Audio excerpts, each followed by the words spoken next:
Right, I do have a topic for this one, but I did just notice. I'm just going to say first that I got my first dislike on one of my videos, which is cool. Uh, like, I'm not. I did watch the video back, and I am quite sweary, which I'm not sorry about. I think there's quite a lot of negativity towards school, and it's like seriously, I don't let school burn me up that much, but I do speak honestly about it. And then they were fucking bankers, quite frankly. Um, I remember buying myself an ice cream at the end of my first year at uni, and said it's my good boy ice cream because I got a 2-1. And I shouted out to I named my head of year and said, "Here's a big shout from the gutter," because it was him. He just smugly smiled instead of being the gutter. And it's one of those things that stays with you, I suppose, isn't it? Um, but it did make me my own critique from it. I don't know what it was that was upsetting or dislikable or annoying or whatever about it, but it did make me sort of critique it. And I suppose it's called the Wellbeing Group, and it's supposed to be about me looking at getting well. And there is quite a lot of negativity on there. So, like, thank you for making me revisit it. I don't know if it's someone who subscribes. I don't know who it is because I can't check. I can't even check. I did actually crumble and look to see who was subscribing, but I can't even check that. There's about 4 or 5 emails I've had, and that's cool. I like the anonymity of it actually. But if you know, if you feel that if you feel there's anything constructive in discussing it with me, you can PM me. I'll be polite and respectful to you if you're polite and respectful to me. If it's going to be just a difference of opinion where you're just going to say, I really don't agree with da da da da da, and I think, well, if I put it on a video, it's because I meant it. So I'm probably not going to change my mind, and I don't have any interest in changing your mind because I respect what you believe. So I don't. But that aside, if you feel there's something, I want these to be helpful. I want them to be fucking productive. I don't want people to just look at it and go, "That's fucking shit." So, I will take negative opinions on board, and if you've got constructive feedback, I'll happily listen to it, and I'll thank you for it. Anyway, I want to talk about something else, which popped into my head this morning when I had just finished making the clown video, and I've noticed how easily I slipped into the clown role mode schema. Probably a schema is how Dr. Bleepity would have described it. But we also discussed in that letter that he gave me, which actually is, I know where it is now, but I'm not going to go through it. There's loads in there. It's about a 3-page letter or something. It's an extensive feedback session. And there's stuff actually I can't read out on here because it's too specific.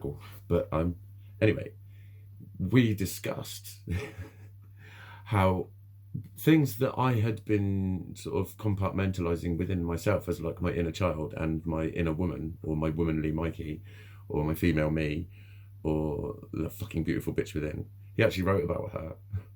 But that's the point, is like I'm starting to refer to her as if she's something separate that becomes me, and it's really close to multiple personality disorder. And we discussed this when we were going over the personality disorder things. Because apparently Dr.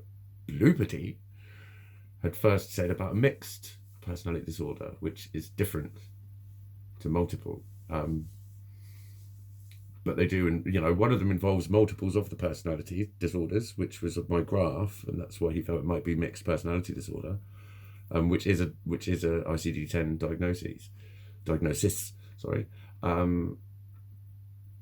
And so is multiple personality disorder. But I'll tell you what, I'm on the fucking cusp of it.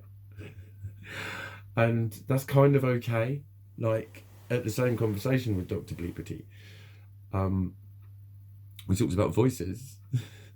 And he said, what was it? Voices are no longer considered definitely a sign of insanity as long as they're positive. And I went, thank fuck for that. Because I'm starting to almost get voices.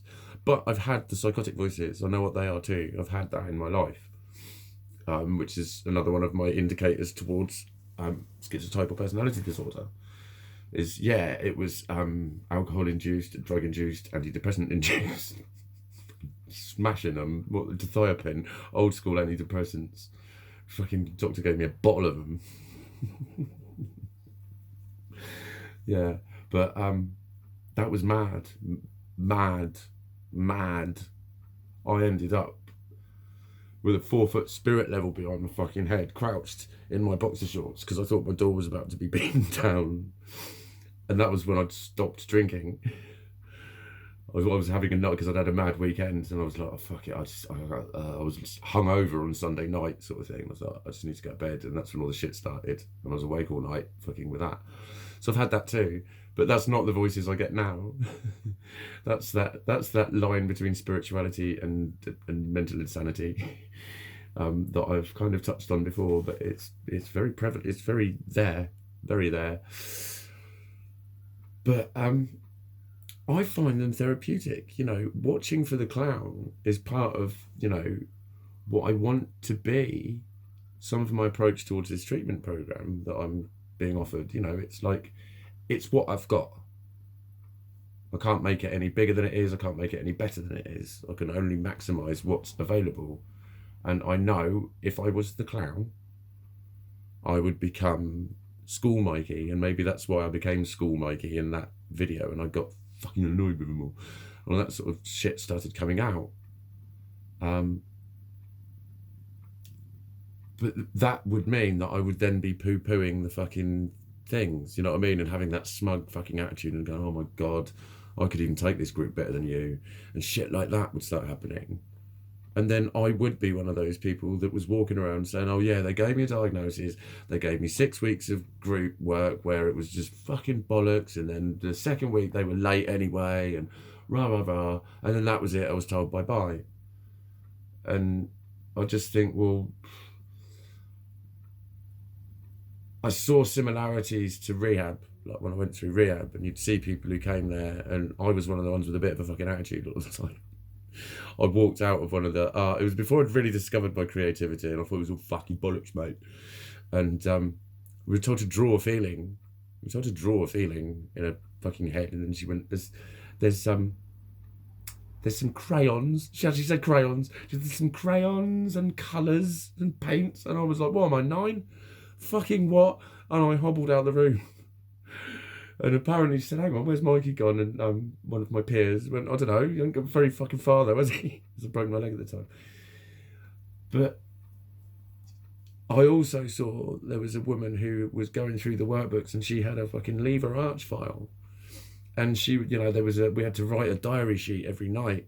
And it was basically a way of communicating with the guy who ran the gaff, because he was only there weekends. But he read all of those. He'd get them faxed over to him or whatever, emailed over.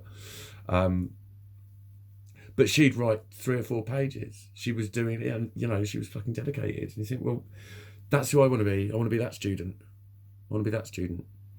A passionate student. Like, I'm here to learn, teach me, be submissive. That's why I was like, you know, by avoiding the clown, well, how many minutes? 8 and a bit. Well, by avoiding the clown, I should get a better experience from my therapy. By embracing my fucking beautiful bitch within, I believe I'm less fucking sexist, because I think we're all a little bit sexist. I think we fucking are. Loads of us are. A great many are sexist in ways that they don't even fucking realise. But usually, if other people's sexism is annoying you, it's because you're fucking sexist in the same kind of way without even fucking knowing it. It's a bitter pill to swallow, but it works with everything. That's what I think. If I just look at someone and think, oh my God, you're blah, blah, blah, man or woman, I instantly go, that must mean you're doing it too. And then I just swallow that pill anyway. I find it works. It's a great technique. It's really annoying. You think, what? I'm not like her. I'm not like him. But you don't have to be exactly like them. It's just pushing that button because it exists in you. That's what I believe. So it's just, rather than do your own head in trying to deny it, just think, well, if I'm angry, this fucking angry about his or her approach, behaviour, words, actions, deeds, whatever, I must be doing it too in another area of my life, and that's why it's fucking niggling me. But it's something I need to accept about it. There's something I need to do with this. That's what I always say. But yeah, like, in a sense, so it's kind of like, my point is, the more sense I make to myself by having these compartmentalised views of various aspects of my psyche, I make sense to me. I make sense to me. Embracing my femaleness made me look back over loads of situations and thought, it's because it was a woman feeling that, because there was a female part of you thinking that, because your woman wasn't being satisfied yet, and all that sort of shit. And I made a lot more sense to myself, and I forgave myself for a lot more. And I can remember when I wrote on a Sunday, I just wrote, if I just say I've got the head, character and affect or something, or personality of a man, but I've got the heart and emotions of a woman, I kind of make sense to myself. I think about 6 people liked it or something like that. It wasn't greatly responded to. But you know what? I stopped crying. I'd written the fucking massive post like a few days earlier, and then I'd just switched my Facebook straight back off for about 3 days. And I was crying all weekend. I was in bits. I felt fucking weird. I was just thinking, what's anyone going to think of me? I was really in bits. But when I wrote that, I stopped crying. So when I accepted my fucking beautiful bitch within, and do you know what? I joked about her quite a few times and it's very well received when you joke about it like that. Because that fucking beautiful bitch within used to be my pussy. Used to be not a real fucking man, cunt. And that's how it used to feel to me. And then that was underlined by people. And then a lot of my silliness that gets me into trouble, that's that inner child, and he's shouting because of the stuff I can't talk about. So I forgave myself for a lot of these words, deeds and actions, a lot of the stuff that's been heavy shit that's been hanging over me. It's been really fucking therapeutic to identify these characters and fucking shout about them, because it's relieved me of a lot of shit. But I'm really on the cusp of being fucking multiple personality disorder and having these different characters. And but then that ties in with the schizotypal, the eccentricity, the bright colours, the showiness. It's all a character. It's not fake.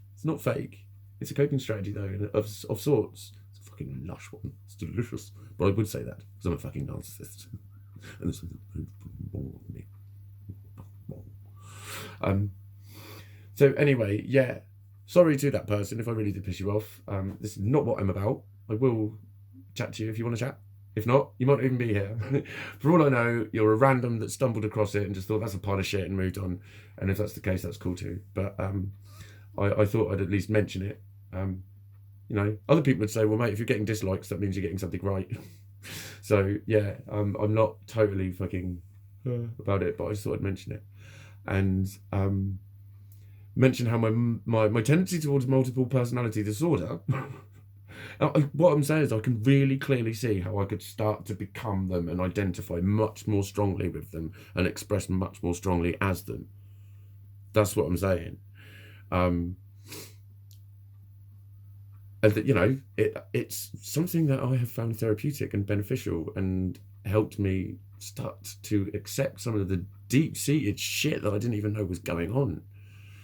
Parts of me that sickened and disgusted me, and I'm thinking, why the fuck is that going on? And there's all sorts of weird emotional phenomena occurring that was just like a whirlwind of shit that I couldn't deal with.